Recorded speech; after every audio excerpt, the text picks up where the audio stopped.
The Mongols didn't burn Baghdad, they erased it. What happened in these 7 days is so dark, your school avoided it completely.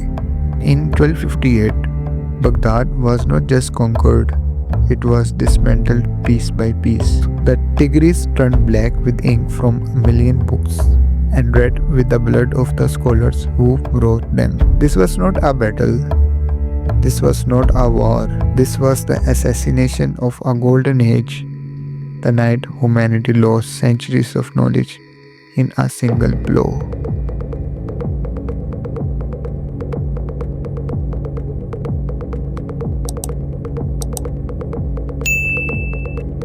For 5 centuries, Baghdad was the brain of the world, a city of scholars, palaces, and wealth.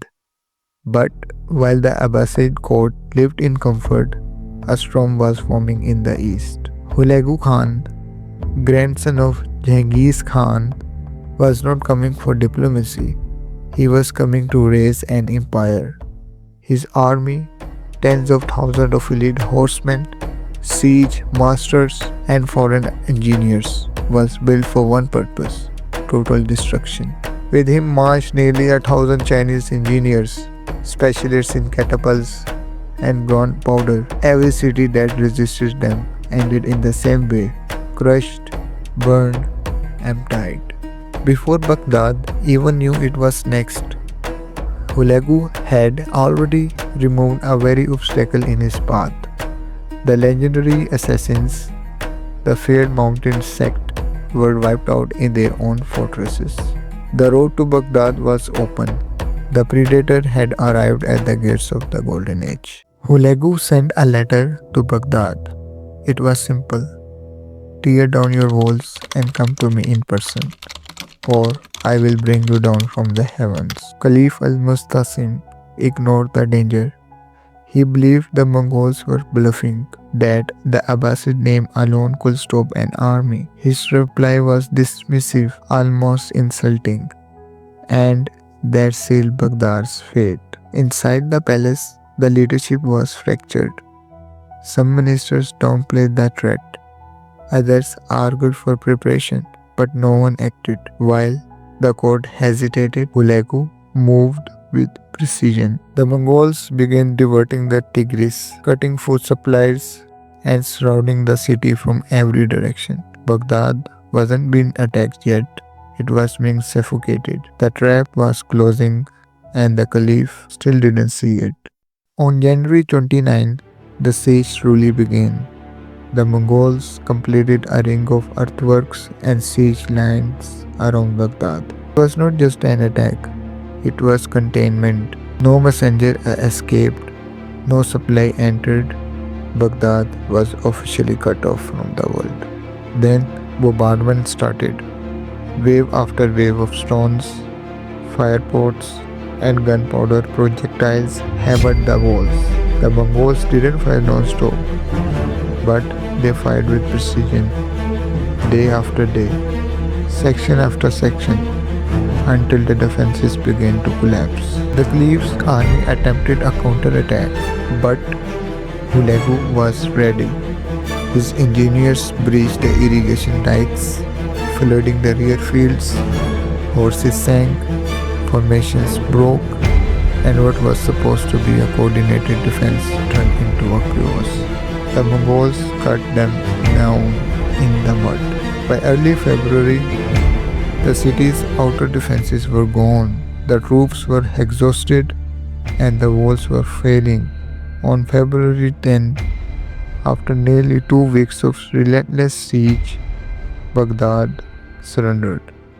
The gates opened and the world held its breath. Once the walls fell on February 5th and the Caliph surrendered on the 10th, Hülegü didn't march in immediately. He waited 3 days, long enough for Al-Musta'sim to watch his world collapse from inside his palace. And then the gates opened. For 7 days, the Mongols turned Baghdad into a hunting ground. They moved into the great libraries, including the House of Wisdom, the intellectual heart of the Islamic Golden Age. They didn't care what they destroyed. The leather covers were torn off and used as sandals. Manuscripts were thrown into the Tigris. Chroniclers wrote that the river ran black for days, not because of mythology, but because the volume of ink and paper was truly that massive. Not everyone died. Christians and Jews were spared on the orders of Doku's Khatun, Hulagu's Christian wife. Skilled artisans were seized, not protected, but enslaved. Everyone else was prey. People fled into the cellars, hoping the underground maze would save them. Most suffocated. The rest were dragged out and cut down. By the fourth day, the smell of death wasn't a metaphor. It was so overwhelming that the Mongol army physically moved its camp upwind to escape the rooting stench of 200,000 corpses. Baghdad didn't fall. Baghdad stopped existing.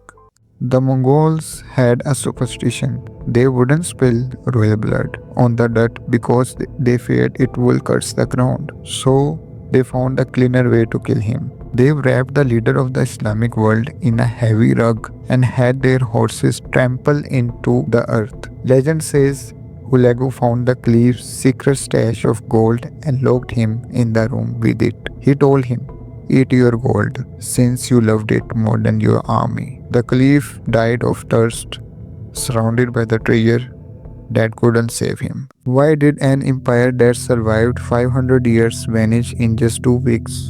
It wasn't just Mongol arrows, it was systematic suicide. The first crack was greed. Caliph al-Musta'sim loved gold more than soldiers. While the Mongols assembled 300,000 killers, the Caliph cut the salaries of his own army. His troops were not just outnumbered, they were broken from the inside, fighting for a man who wouldn't even pay them. The second crack was arrogance. Hulagu Khan sent a warning, submit or be destroyed. Instead of preparing defenses, the Caliph mocked him, calling him a child. That wasn't a courage, that was stupidity dressed as confidence. Third came the political rot. Baghdad's place wasn't a government, it was a cage full of rivals. The military and the Grand Wazir were too busy sabotaging each other to defend the city, while they argued in marble halls. On the other hand, Mongol engineers were already setting up siege lines with machine-like precision. And the final blow, engineering warfare. The Mongols didn't just attack, they rewrote the battlefield. They brought 1,000 Chinese engineers who diverted the Tigris River itself. Baghdad's defenders drowned before they even reached the fight. When Baghdad's gates opened on February 13, the disaster became undeniable. The army was the first to die. 20,000 drowned in the Mongol flood trap.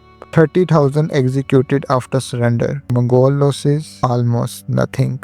Then the civilians. Hulagu's own estimate 200,000 dead. Families hunted in the streets. Some historians said it was 2 million, which is too high but not confirmed. Even the real number is so huge that the tragedy doesn't need exaggeration to sound horrible.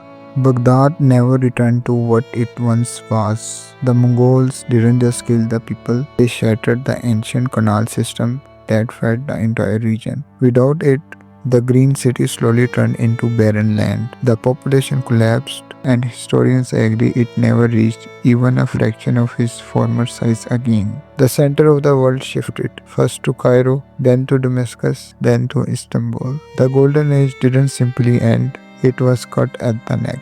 For centuries, the Muslim world would look back at 1258 as the moment the light went out.